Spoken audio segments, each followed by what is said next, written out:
this is where we see the large orange light. That's right, yes, we did. Yes, on their left. On the left here. Yes. And then it disappeared, and I am coming up to it now. It appeared again here. But right. It started hovering down below the back of these trees and the hedges here. We came on down the road for another quarter of a mile, maybe a bit more. We turned sharp left to come into Chilcombe Lane.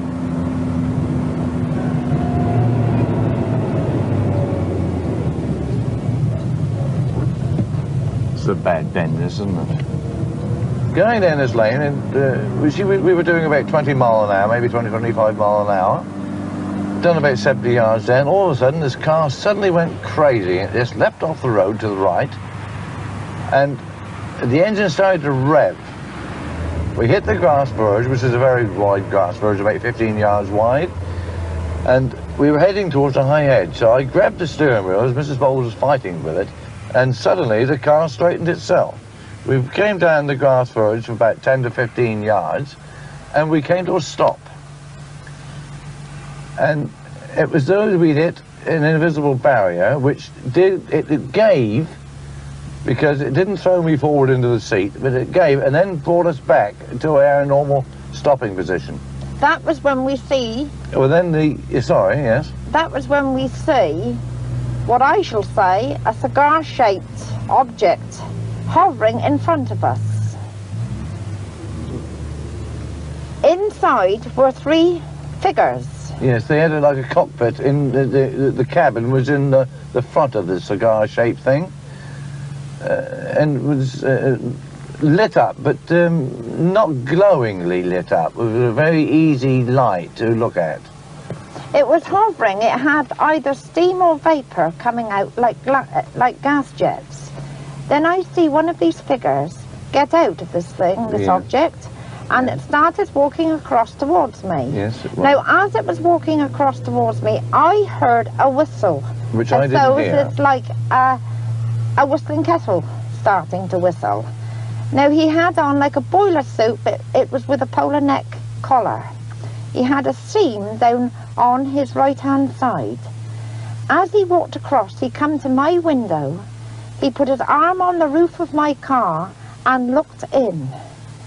Now, he was a tall man, roughly 6'1", 6'2". He had pink eyes, which were very piercing. He had sideboards and a beard, which met. He looked in at me, then he looked at Ted. After looking at Ted, he looked at my dashboard. And as he was looking at the dashboard, my car engine started up. Now, the car ignition keys was turned off. And as the engine started up of my car, my headlights were 4 times powerful than what they normally are. It was just like a glow of white. I see a movement of this figure. Oh, by the way, I grabbed Ted. And I said, no, Ted, don't get out, because he wanted to get out.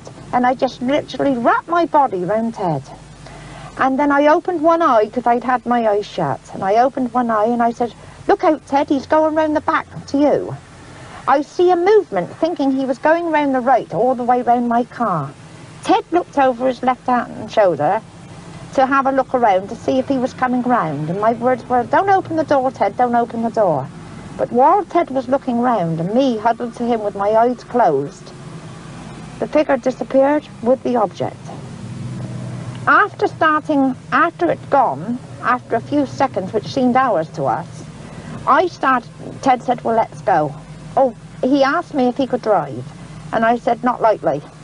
It only meant because it meant me getting out of my car. I put it in first and started off, but we could not move. It was as though as we were still hitting an invisible barrier.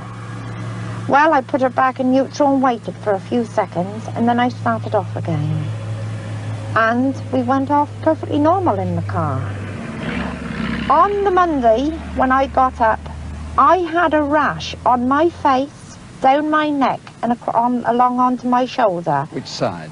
On the right-hand side. It was all like blotchy.